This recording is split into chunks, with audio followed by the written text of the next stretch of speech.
Boa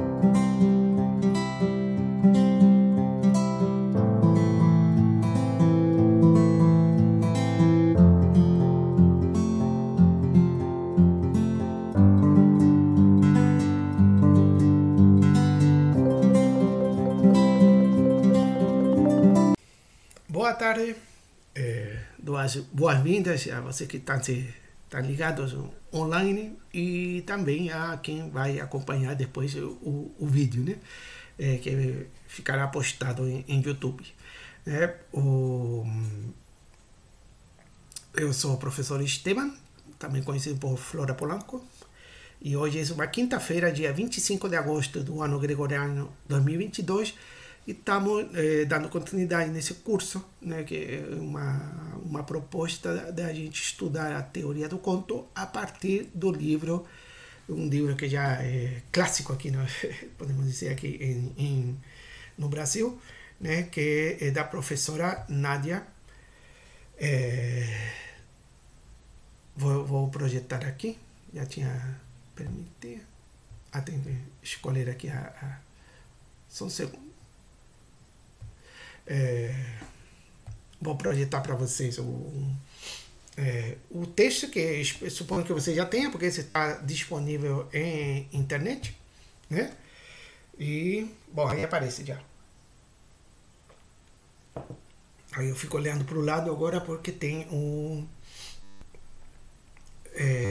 que aí acompanho o controle, está no computador aqui do lado, que se alguém quiser entrar vai pedir para acessar, né? Aí, e eu aqui na minha frente tenho meu computador onde está o texto mesmo, né? E aí o problema é que esse não só projeta o texto, não projeta a aula, né? Eu não estou vendo mais ninguém. Mas agora com dois dá para acompanhar.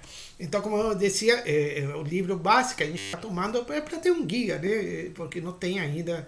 Claro, eu poderia fazer uma apostila, um material próprio de teoria, mas né,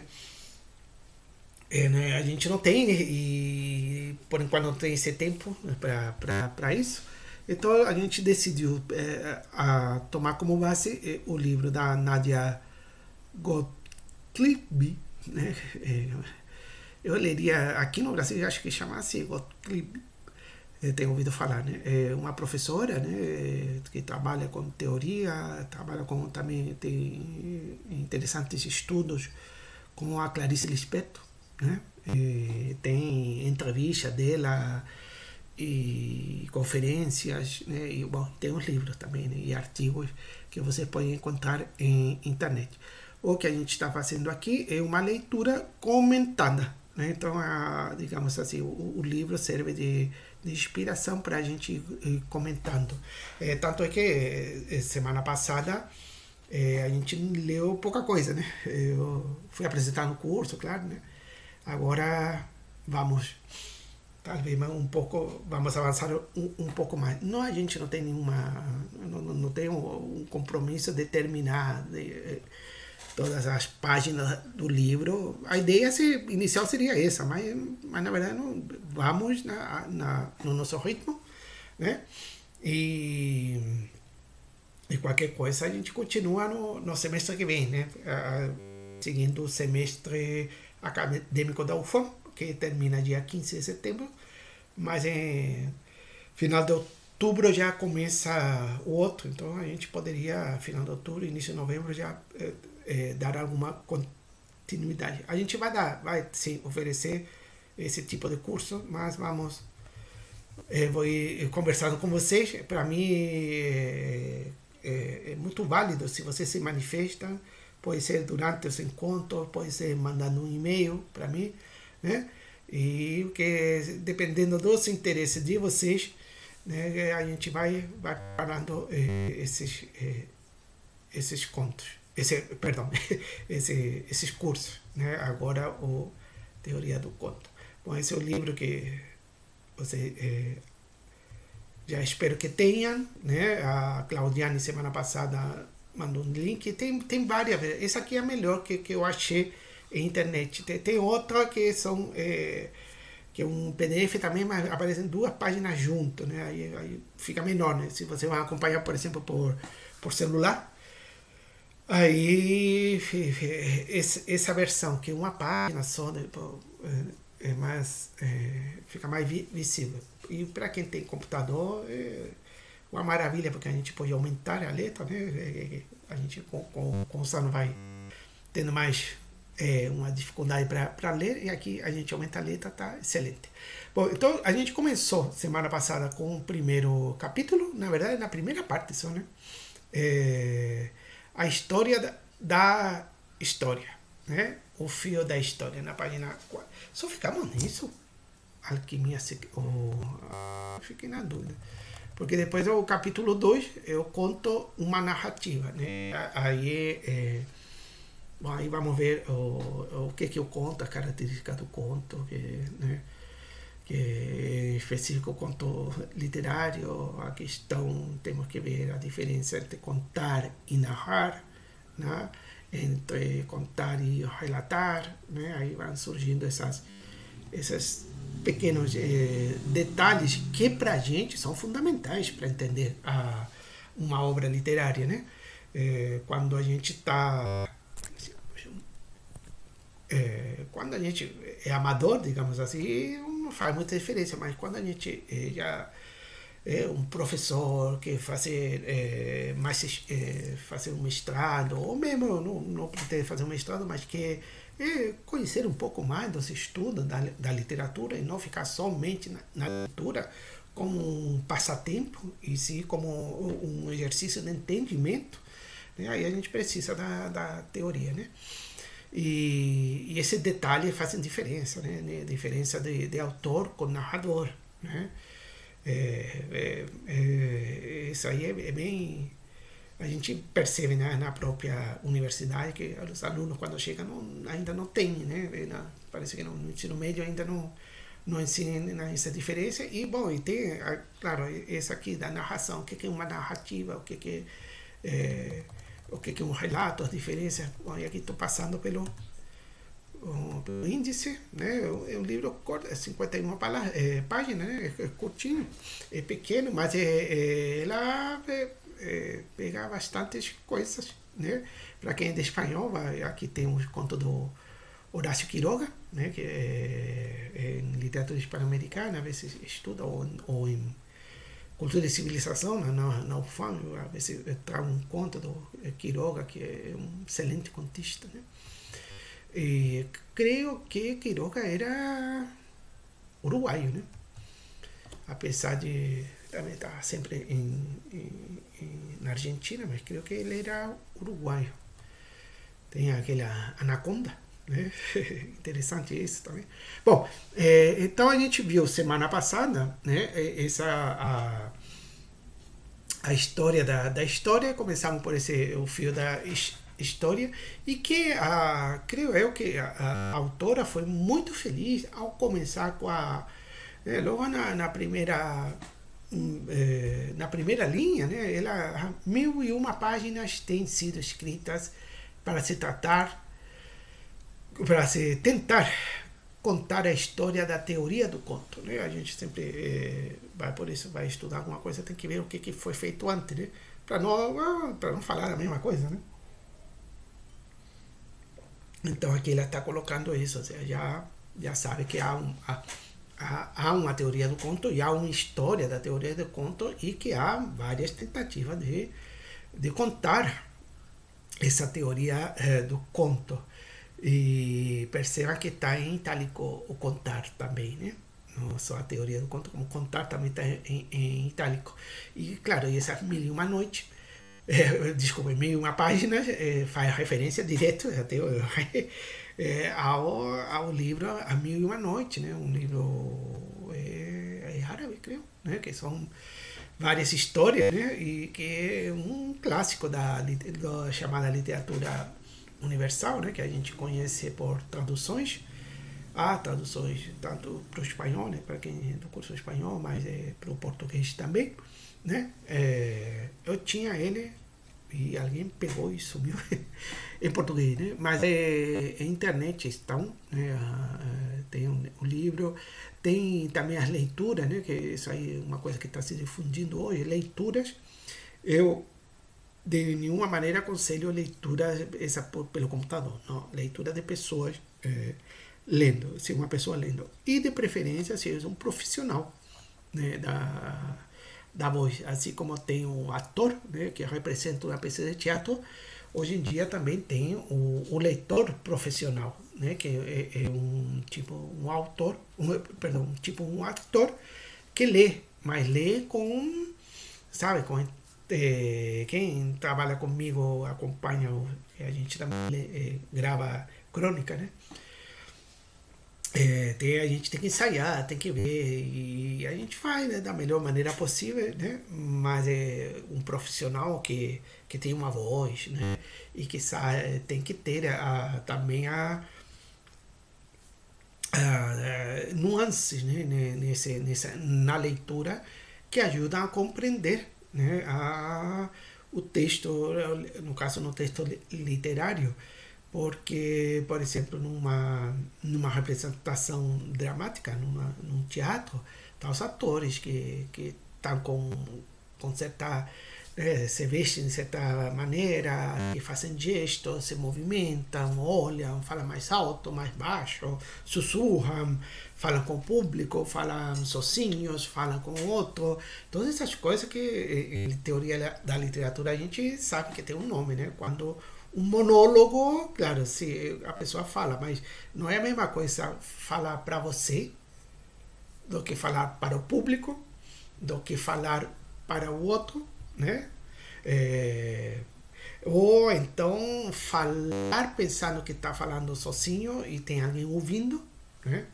E, claro, então essas coisas são interessantes e tem, né, na teoria da literatura, tem tratamento diferenciado porque são manifestações diferenciadas, né? Bom, então a gente começou com esse fio da história, na primeira página. Creio eu que paramos aqui, foi isso? Paramos já, logo na segunda página. Nós chegamos a ver este inábil problema de estética literária. Alguém poderia me dizer se a gente falou isso ou não? Aqui. Por favor, tem alguém que poderia falar? Lembra se a gente chegou a essa parte ou não? Creio eu que não. Creio eu que não. Ninguém fala? Ninguém me ajuda? Eu vou contar, creio eu, pelo que eu tinha notado, é que tínhamos parado aqui. Aí hoje fui ver e falei, pô, não é possível, tá, avançamos muito pouco, comparado com o livro pequeno, mas mesmo assim, muito pouco. Então vamos continuar com isso aqui, este inábil problema da estética literária. Quem já é meu aluno, quem já me conhece, sabe que em se tratando de literatura, eu não gosto usar muito a palavra estética, né? O conceito estética, melhor dito, o conceito estética, creio que pode ser utilizado sim para outras artes, né? Mas para a literatura eu continuo com a poética, né? Então, um problema de poética literária, né? Ser mais não, porque, claro, é mais tradicional, né? A poética é um nome que vem da Grécia, né? E Aristóteles foi o que escreveu a primeira poética e trabalha com isso, com a arte literária, que os gregos chamavam, não tinha nome ainda, né? Que é a expressão pela palavra. Assim como a pintura, a expressão artística pelas cores, a escultura, a expressão artística pelas formas, né? E por aí vai, né? A literatura é pela palavra, né? E creio que é uma poética, para mim, é um conceito ainda que vai ganhando novos matizes, né? Mas ainda é preferível do que estética, que está mais ligado com as sensações. E aí é meio complicado, né? É meio complicado. Se for, por exemplo, você testar, ver uma escultura que você possa passar a mão, pode sentir se é liso, se é áspero, sabe? Bom, então se você considera a arte culinária, né, que tem um aroma, tem um gosto, aí sim, as sensações estão tá à flor da pele, como se diz, né? Mas para um texto literário, não, creio eu, pouco apropriado falar em sensações, ou seja, falar em estética, né? Um texto literário a gente tem que ler e tem que compreender principalmente as ideias. E aí, dependendo qual é o gênero, que tem seu matiz também. Mas eu nunca colocaria isso estética, mas a professora Nádia, que não é qualquer pessoa também, né? Ela prefere chamar de estética. Suas razões terá, né? Eu estou colocando aqui as minhas, né? E cada um de vocês vai ter a de vocês, né? Aqui a gente está... Eu, como enquanto professor, estou lendo o texto de outra professora, professora, uma teórica do conto, né? Mas isso aqui não é uma ideologia política, nem ideologia religiosa, nem ideologia de qualquer gênero. Isso aqui são estudos científicos. Então, a teoria, há mais de uma teoria, né? Cada um de vocês pode seguir a sua ou criar a sua, né?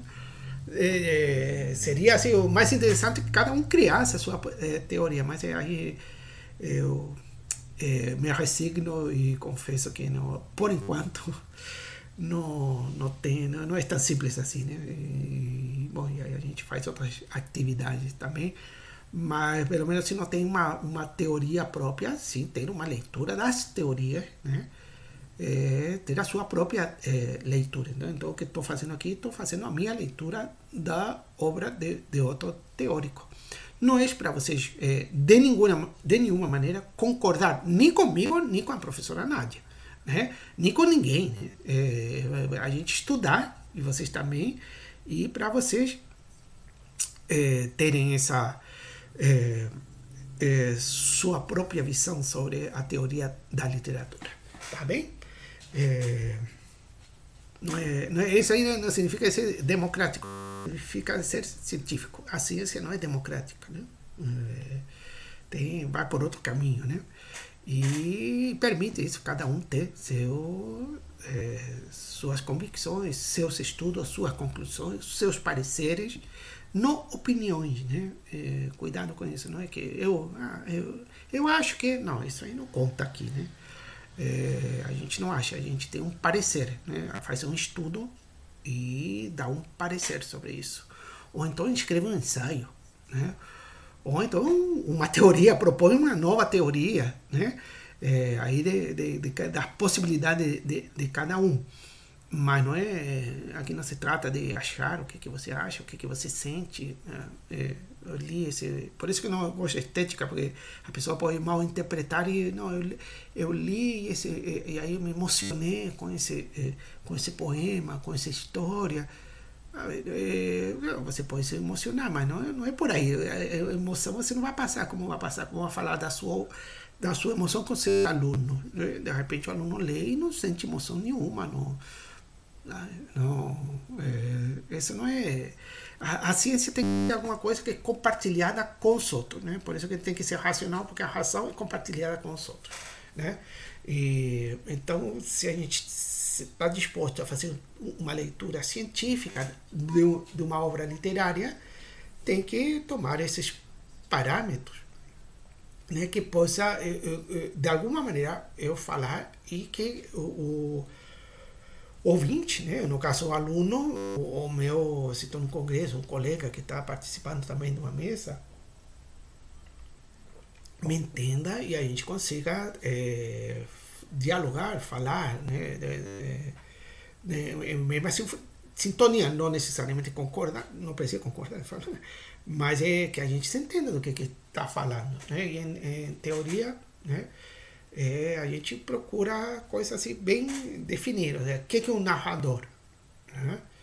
Bueno, narrador para mim é um personagem de uma obra literária que cabe a ele chamado narrador, porque é um personagem mais diferente dos outros, porque ele é o que narra, né, o que está acontecendo, que pode dar a voz também para o personagem, aí vira discurso direto, né? Mas ele pode tomar conta de toda a narrativa aí em discurso indireto. Se for um discurso indireto livre, então isso aí no meu entender, né? Eu aprecio muito o discurso indireto livre numa narrativa literária, mas tem em drama, em teatro, são né? Então discurso direto, né? Cada personagem fala por si, né? O narrador pode dar a palavra, mas que cada um fala por si. Bom, então o narrador para mim é um personagem e que é diferenciado, né? Por causa disso que a maior parte da nosso acesso à obra é através desse narrador. O que o narrador nos conta é que a gente toma conhecimento. Então, em princípio, o narrador é onisciente, o narrador não te engana, em princípio, né? Depois vai mudando as coisas, com o tempo os autores vão brincando com isso e pode eventualmente aparecer um narrador que te engane. Um narrador que engane o leitor tem que...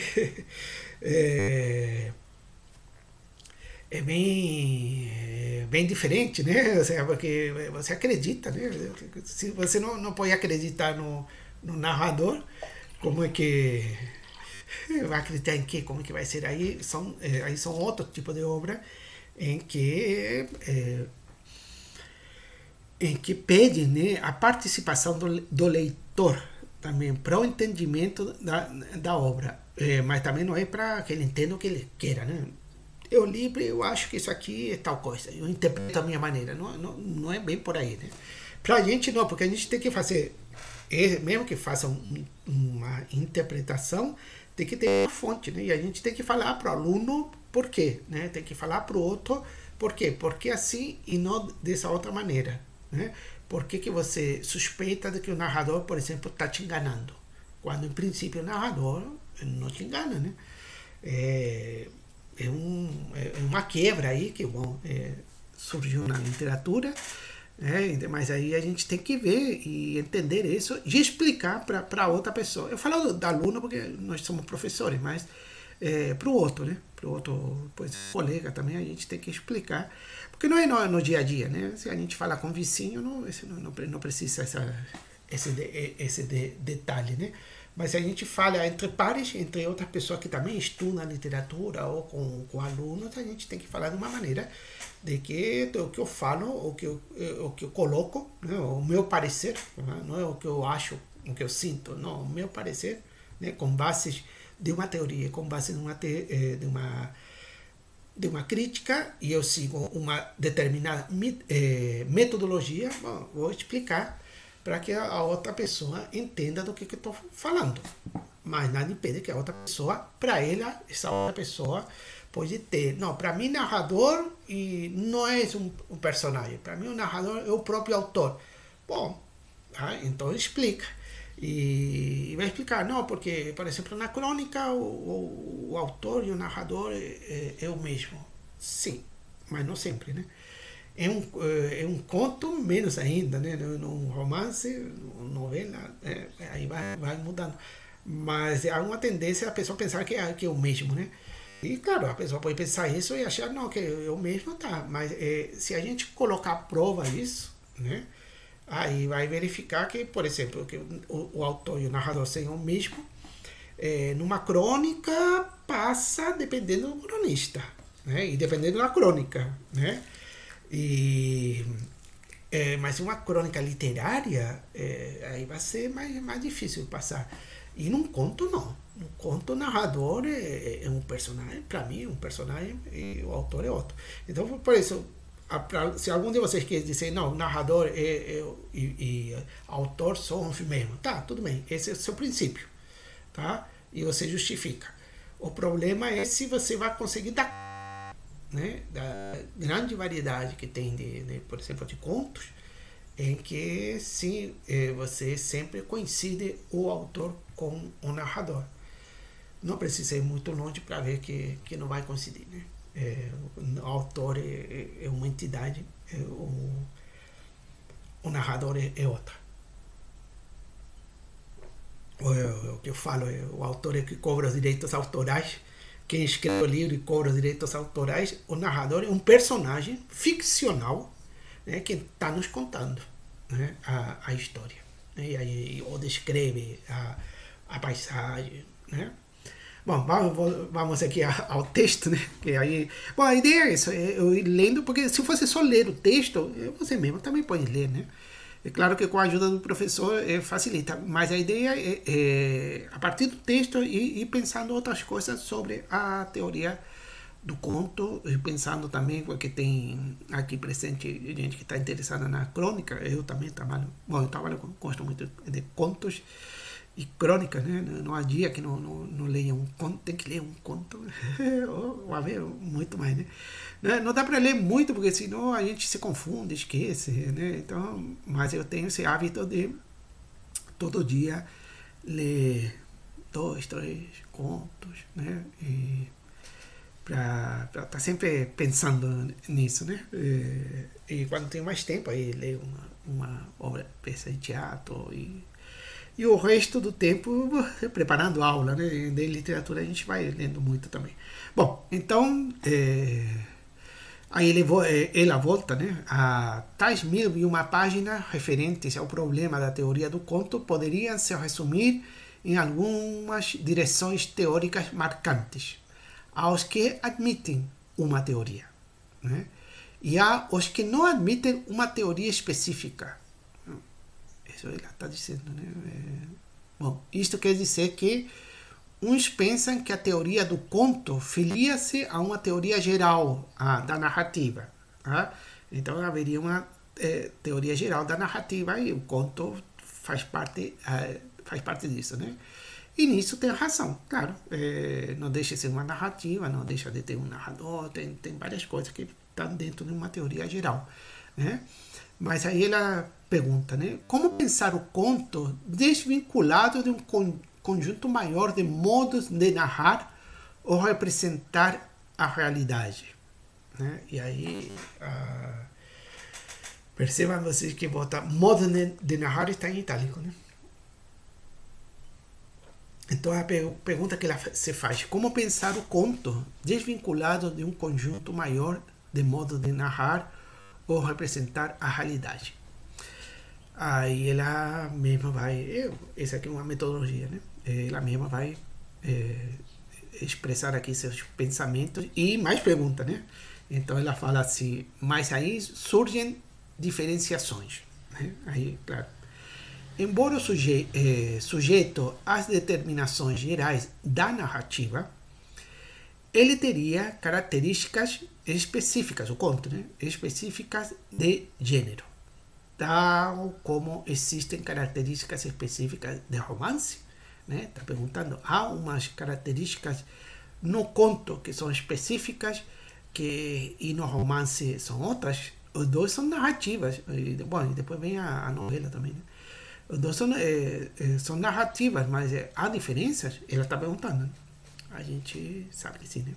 Mas que nem quem acompanhou as aulas, está acompanhando as aulas de tradução que estou dando, de teoria, também, né? Eu faço pergunta, mas é para mostrar que a gente tem que ter esse cuidado e, claro, depois com o tempo, com experiência, a gente sabe a resposta, né? Mas a gente tem que saber que há uma pergunta e que há uma resposta, não é uma coisa dada, né? Não é uma coisa dada. Isso aí a gente tem que, em algum momento, a gente se pergunta, claro, se quer falar de uma teoria do conto, bom, porque uma teoria do conto não existe já uma teoria literária.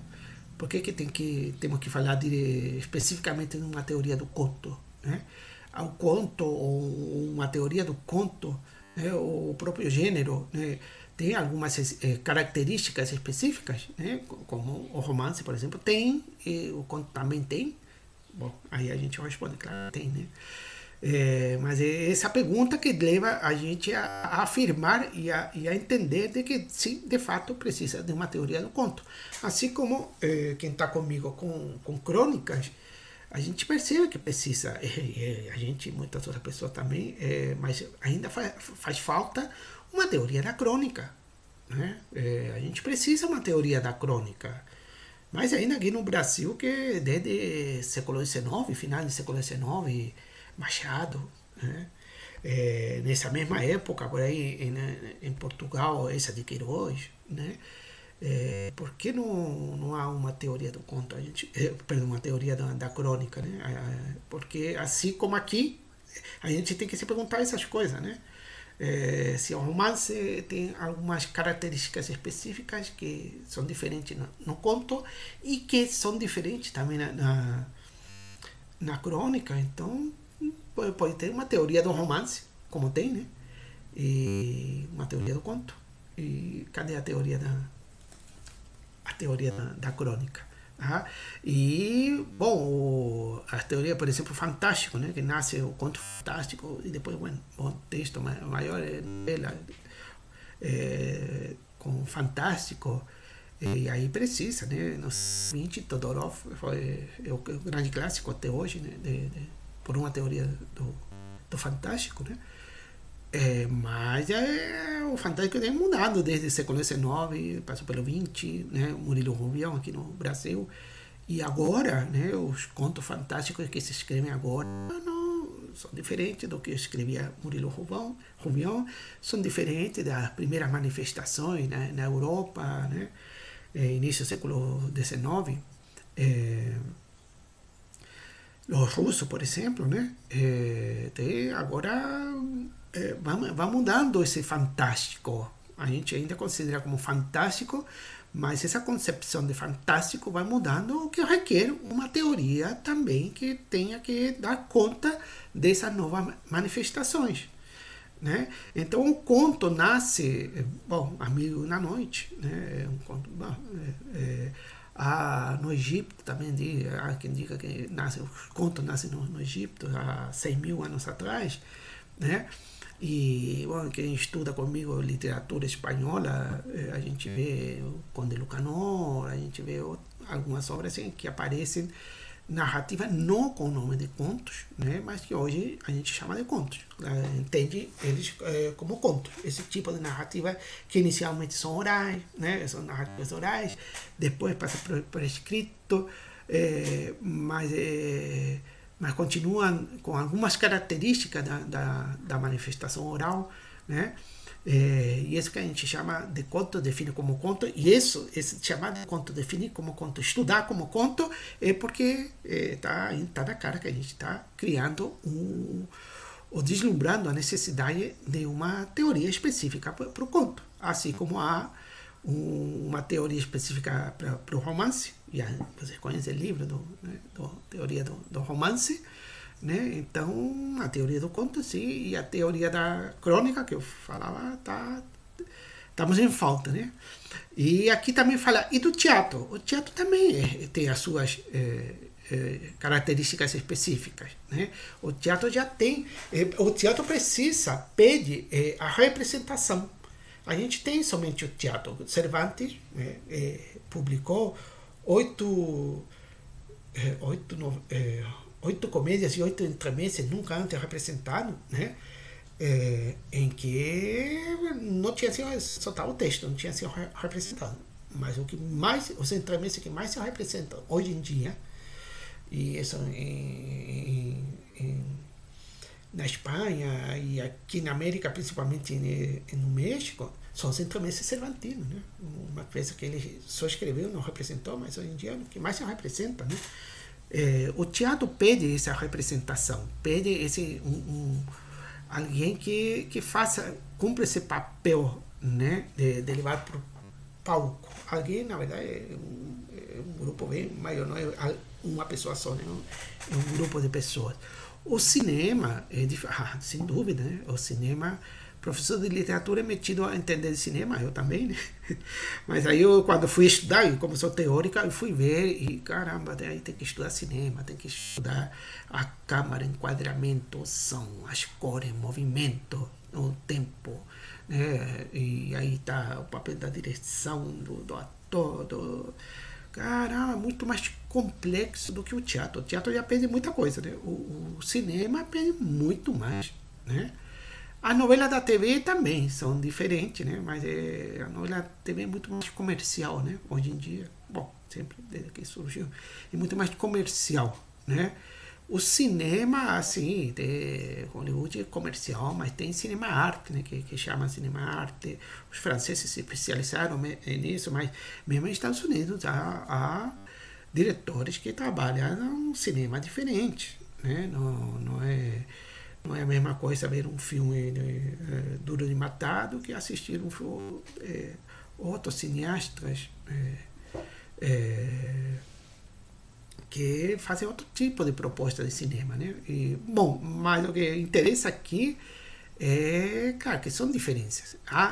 Cada um deles tem essas características específicas, né? Não só romance, né? Não só conto, não só teatro, cinema, novela, né?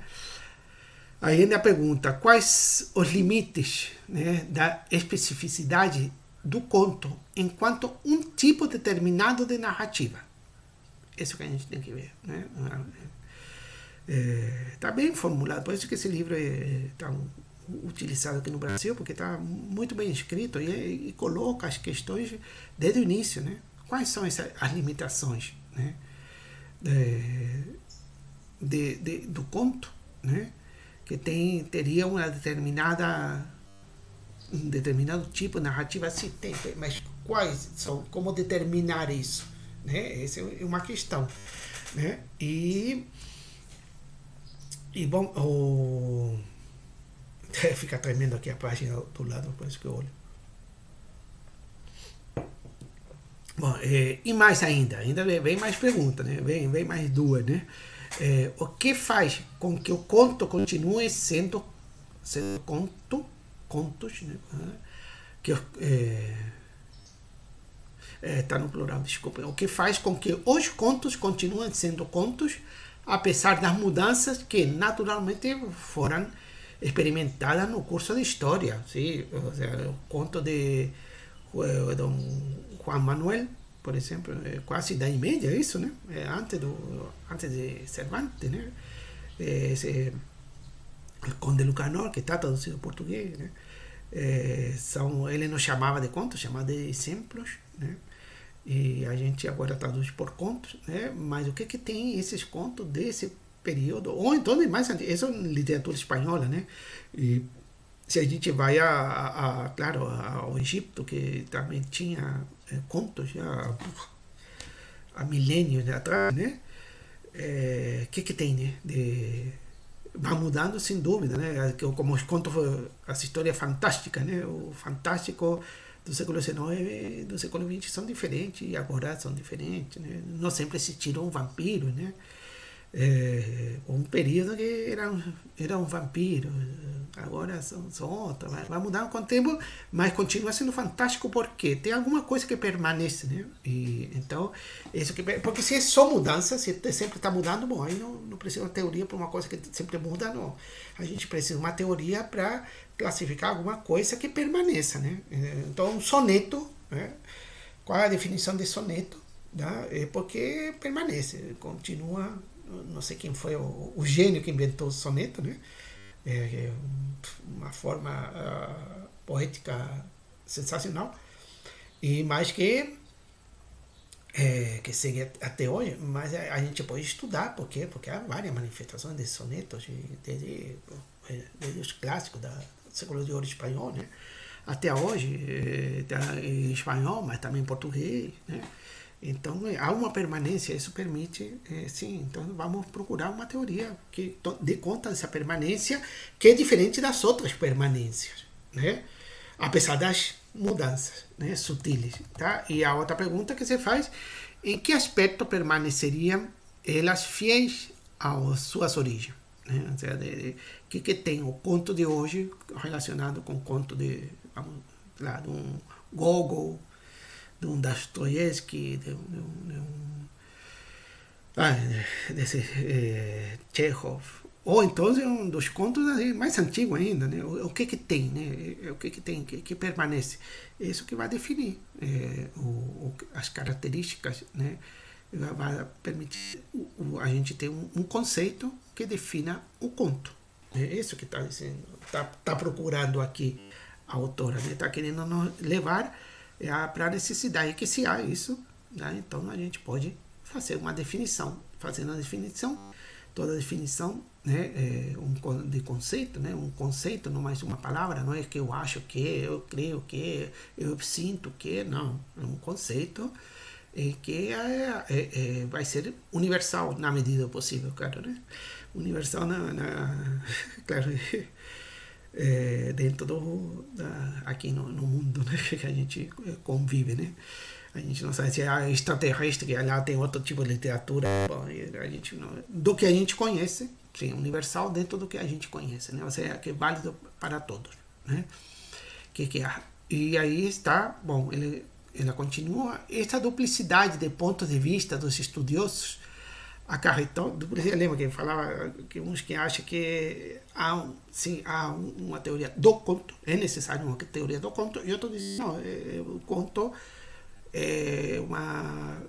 faz parte da teoria geral da narrativa. É um tipo de narrativa, mas não necessariamente precisaria de uma teoria, né, específica, né?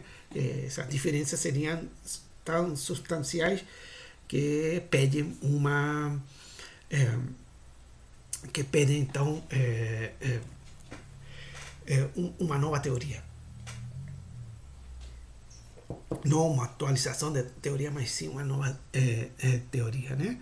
Então, esta duplicidade de ponto de vista dos estudiosos acarretou, por exemplo, a visão em tópicos de um dos livros já antológicos do ensaio sobre o conto, né? Em inglês, né? Que eles chamam de conto, tem mais de uma tradução também, isso vamos ver mais na frente, né? Que é um conto, que é uma história curta, né? Às vezes também se chama histórias breves, né? Em espanhol, pelo menos aparecem histórias breves ou contos, histórias breves. Em inglês, short story. Bom, e de foi do Cohen Garcia e de W.R. Patrick.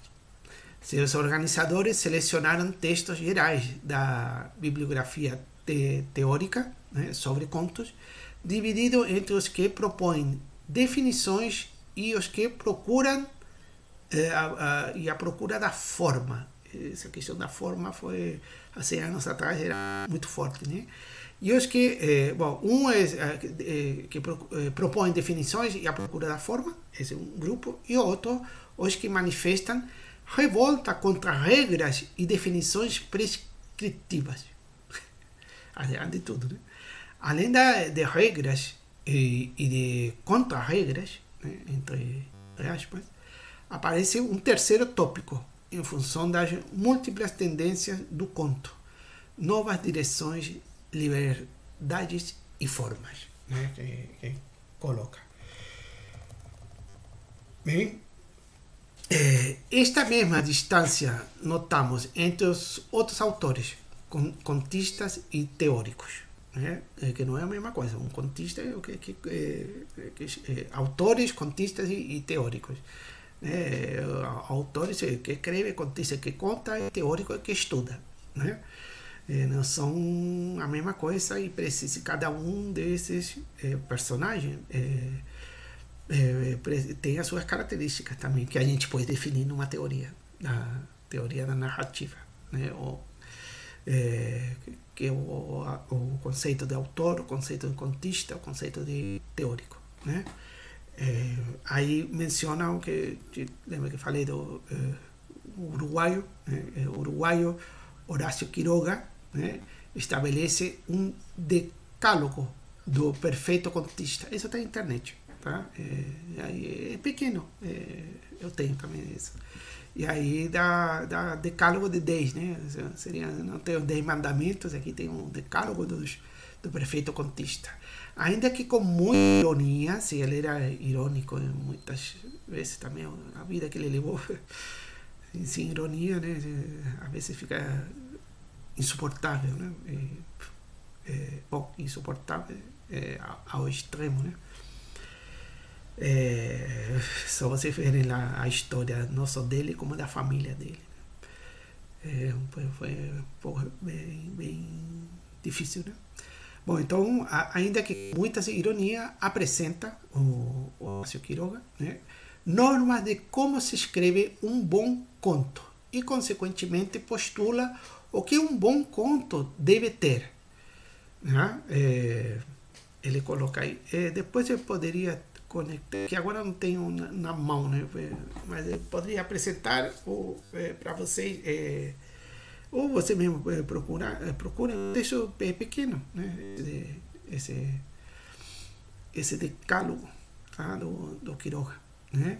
E ler os contos dele também sempre é um bom conselho. Tá? Agora, para aterrissar aqui em terras brasileiras, né?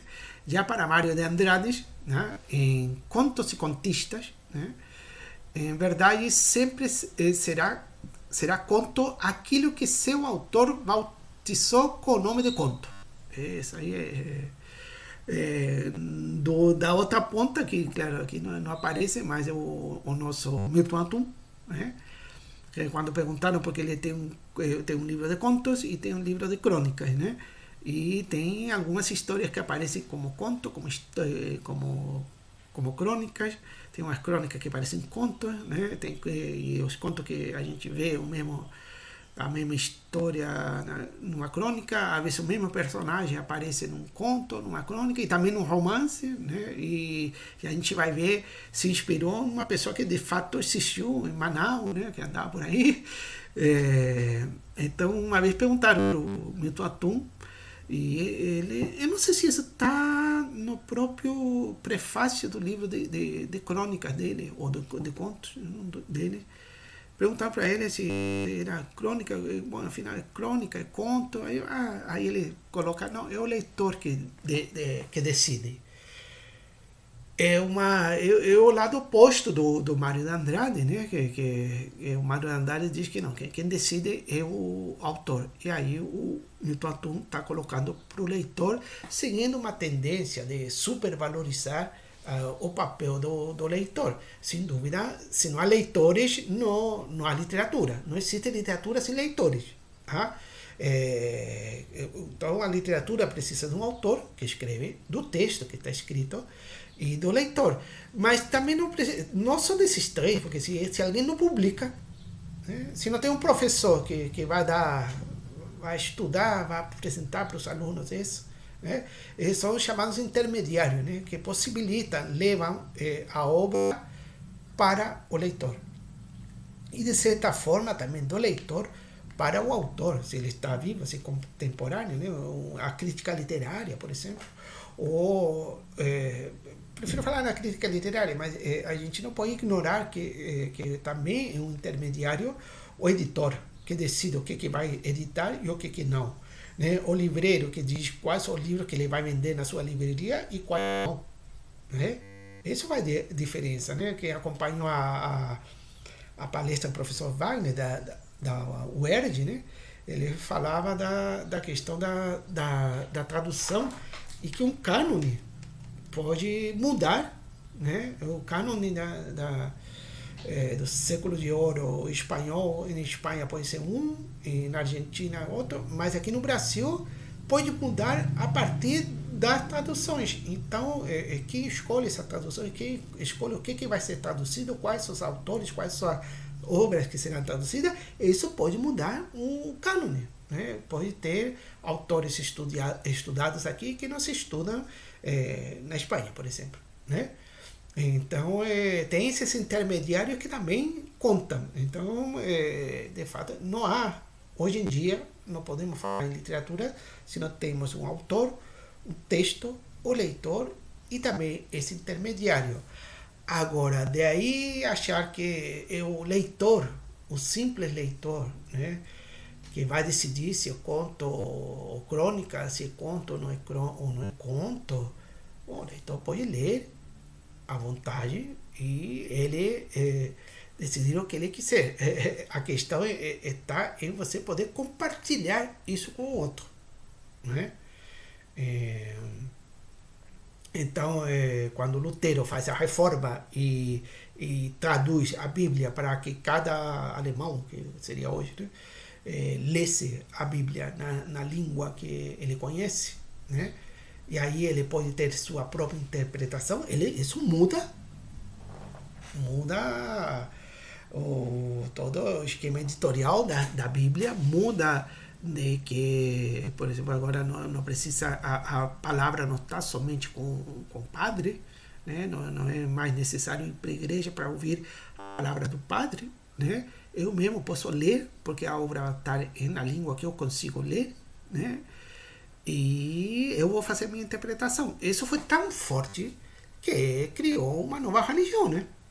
Aí quebra esse predomínio, e a partir desse momento, esse predomínio que por séculos, né, a Igreja Católica manteve, né, em Europa e aqui em América, isso foi quebrado, né, com Lutero, né, com Calvino, né, e que aí propõe isso de que o leitor, que primeiro que traduzam para todo mundo poder ler na sua língua. É mais fácil aprender, se você fala português, aprender português para ler a Bíblia, né, do que ficar esperando, ficar à mercê de alguém, né? E não foi à toa que os jesuítas que vêm aqui para a América, eles aprendiam as línguas indígenas, mas não ensinavam português, né? Não queriam que conhecesse o português. Vai conhecer o português para quê? Para ver as tendências de Europa de liberdade, de cada um ler, poder ler e ter sua própria interpretação. Então, eles foram bem, digamos assim, de certa forma egoístas, podríamos dizer, né? E que para poder controlar, né? Então, se você o que você faz quando passa a palavra ao leitor, o leitor se independiza, né? Então eu vou ler e eu vou assumir o que vou entender, vou interpretar e vai ser o que eu decida. Tá, muito bem. Agora, a questão que eu pergunto para nós, eu faço para mim e para vocês, quem trabalha como professor, né, ou que quem dá uma palestra, um curso, você vai conseguir dar um curso, vai conseguir passar essa sua leitura para as outras pessoas também? E aí fica difícil, né? Aí fica difícil. Tem aqui a nota de rodapé. Cadê? A nota aqui. Tá lá no final. Tá. Não vou mostrar agora. Mas tem a nota de rodapé dessas citações que ela faz, né? E coloca, né, de Mário de Andrade, que o conto é o autor que decide, né, se ele chama de conto ou não é conto, né? Aí eu acrescentei a isso, a essa tendência que há de dar mais relevância ao leitor, sim, mas a gente não pode esquecer o texto, né?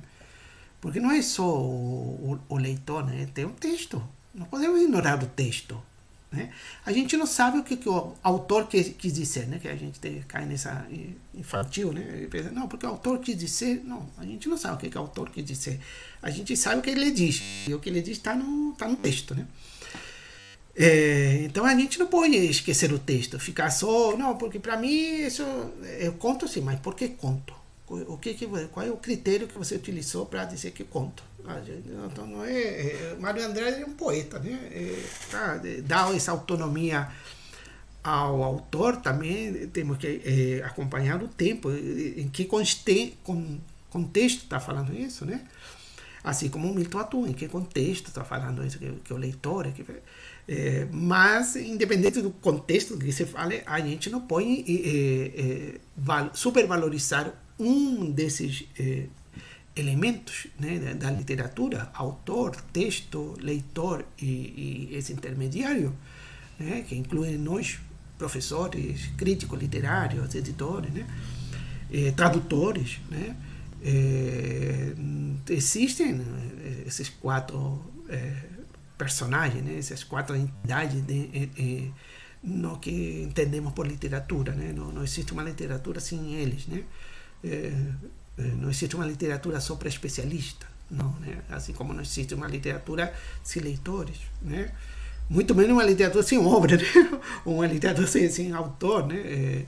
Então a gente tem que, não pode esquecer dos outros, né? E claro, e se a gente decide, o leitor, o autor, ou o professor, quem é o professor para decidir, né? Qual é a competência que o professor tem para isso? Tem competência, sim, né? Mas tem qualquer definição, né, que a gente faça, qualquer manifestação, tem que ter um respaldo teórico, né? E que esse respaldo teórico seja aceito pelos outros também. Um triângulo tem 3 ângulos internos que somados dá 180 graus, né? Então, isso em qualquer lugar do mundo, né? O exemplo mais fácil que eu dou como exemplo do que uma definição e que todos aceitam. Não é que todos concordem, nem é uma democracia que a gente elegeu. Qual é a soma dos três? Vamos votar qual é a soma dos 3 ângulos internos do triângulo? Não, é 180 e se explica pela geometria, se explica porque são 180 e não mais nem menos, né? Tem uma explicação para isso, né? Então aqui também a gente vai definir um conto, temos que ter uma explicação, né? Então, não é só passar a bola para o outro, tem que ter uma explicação aí que seja aceita por todos, né? Ou pela maioria, pelo menos. Ou pelo menos com quem está na nossa frente, para que a gente consiga se entender, né? Bom, é a resposta que encontra para esta pergunta angustiosa: o que é o conto? Né? O que é o conto? Essa pergunta. E que gera, segundo Mário de Andrade, este inábil problema de estética literária, ou de poética literária. Independente de ser poética ou estética literária, sim, é a questão do problema de definir o que é um conto. Ou seja, criar um conceito de conto, ou seja, uma teoria. Né? De fato, torna-se angustioso problema e inábil tentativa responder a uma questão dessa natureza, principalmente quando considera, como Mário de Andrade, que bons contistas como Maupassant, excelente conto, né?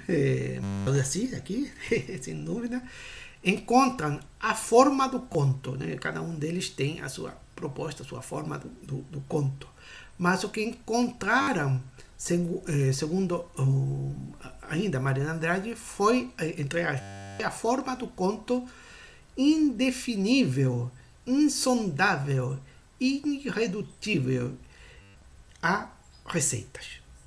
Né? Então ele encontra uma fórmula do conto, e por isso que cada um tem seu tipo de conto. O russo Chekhov, né, que eu tanto admiro, também tem esse do conto final aberto, né? O conto termina quando você acha que vai começar a história, né? Aí o conto termina, depois vamos ver, claro, a ponta do iceberg, também outras teorias, e aí vai surgindo várias teorias, mais na frente vai aparecer Cortázar, né? Que a diferença entre o conto e a novela é que a novela ganha por ponto e o conto ganha por nocaute, né? E aí metaforicamente vai mostrando isso. Bom, mais uma vez a gente, em termos de texto, avançamos pouco, né? Já tem 1 hora, mas a proposta é essa, né? De a gente lendo e reflexionando e instigando vocês também a pensarem, que não é somente ler, aí porque que a gente faz. E eu também fazia isso no início, né? Pegava o livro, eu lia, tá bem, tá certo. Não, vamos lendo com calma, vamos vendo quais são as relações, e tentar entender o que está ali, que é muito mais profundo, tem muito mais rico, né? É muito mais coisa que a gente pode tirar disso. Tá certo? Então paramos nessa parte, ainda estamos na primeira parte, né? E eu não tinha. Sim, tá aparecendo aqui a imagem meio cortada. Tá com 59 minutos, paro aqui.